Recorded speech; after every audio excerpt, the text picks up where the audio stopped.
According to a new book, when yet-to-be President Donald Trump tweeted about a topless photo scandal engulfing Kate Middleton in 2012, King Charles III and Prince William and Harry exploded in torrents of profanity. We all know that Trump has pretty much no sensitivity to tact when he speaks, but this time round, maybe he should have stopped to think about who he was making these senseless comments about. Stay tuned while we tell you all about what happened and more. First things first, what did Trump say to piss off King Charles and the princes? Trump tweeted in 2012 that Kate Middleton was great, but she shouldn't be sunbathing in the nude, and that she only had herself to blame. He didn't stop there. Trump went on to make a crass rhetoric asking who wouldn't take Kate's picture and make lots of money if she sunbathed in the nude. All of this happened after the now Princess of Wales, aged 40, was photographed sunbathing topless outside a private chateau on the French Riviera that year. The risque snapshots were then published in a French tabloid. Moving on, Trump's comments on Kate got a pretty dash reaction. According to Newsweek, an excerpt from Christopher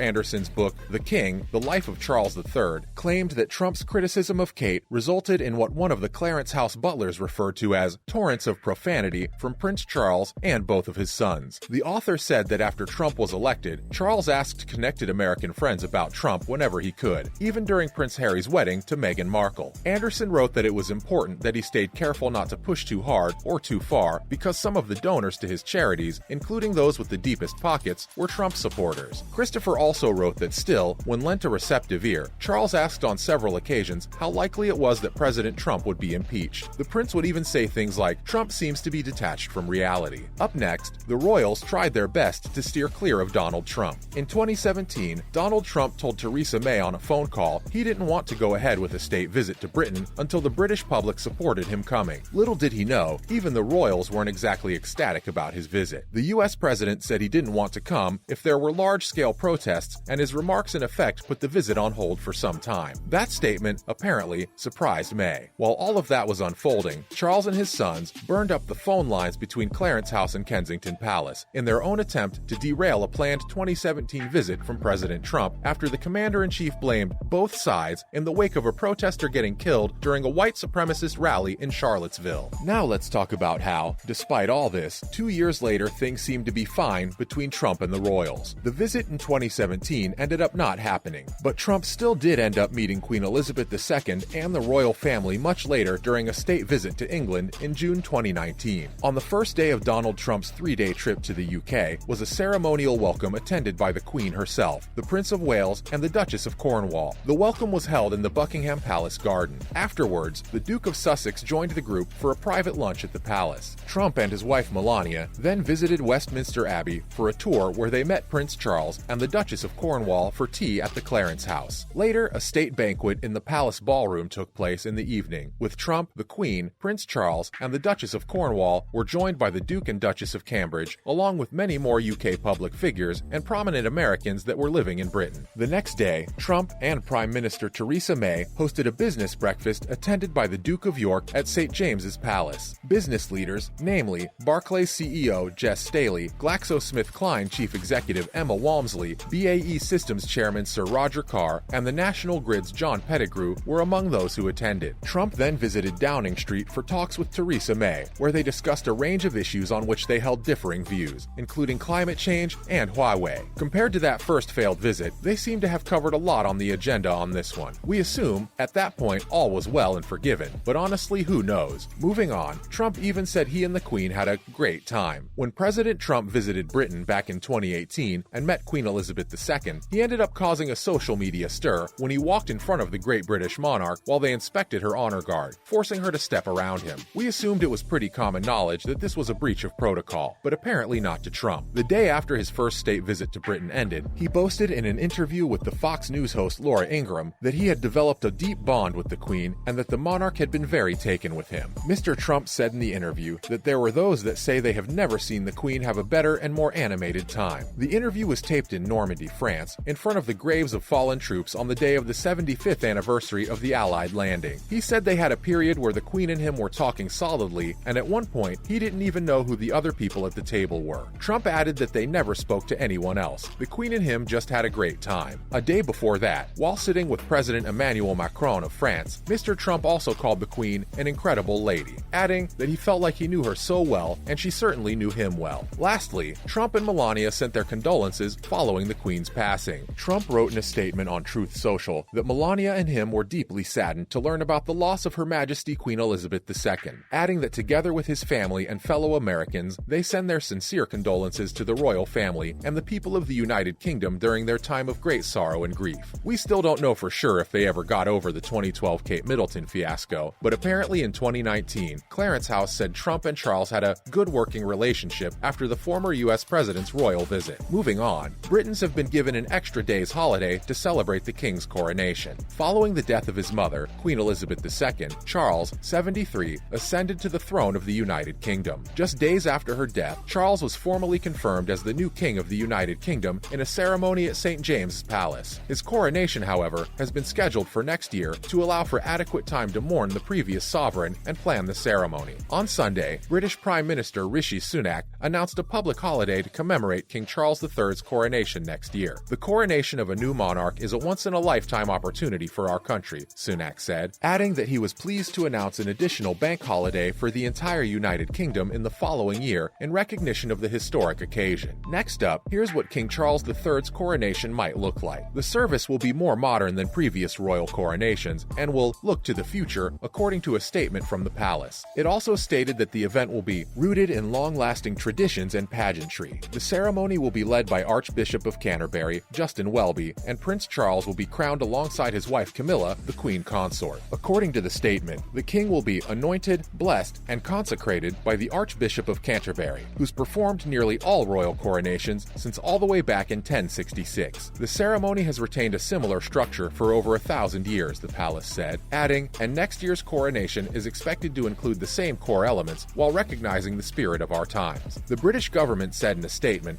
that the decision was in keeping with the bank holiday that accompanied the late Queen Elizabeth II's coronation in 1953. It was also stated that the day off would provide an opportunity for families and communities across the United Kingdom to come together to celebrate. Finally, Charles's coronation holds a lot of significance given the country's current circumstances. Last month, Buckingham Palace announced that the king's coronation would be held at Westminster Abbey in London, the site of every coronation since 1066. Pretty much all except two monarchs have been crowned there since William the Conqueror. Edward V died before being crowned, and his son, Edward VIII, abdicated. In a similar but smaller ceremony, the Queen Consort will also be crowned. According to experts, Charles's coronation will be far more subdued than his mother's, with arrangements influenced by the UK's ongoing cost of living crisis. Bank holidays are frequently declared by the government around royal occasions. Britons have received 2 extra days this year, one for the late monarch's funeral on September 19 and another in June to commemorate her Platinum Jubilee. That's a wrap for this video. Do you think the royal family really moved past Trump's comments on Twitter from 2012, or is there still some drama underneath their diplomatic maneuvers? Let us know in the comments below. Make sure to give this video a thumbs up and subscribe to our channel for more videos like this.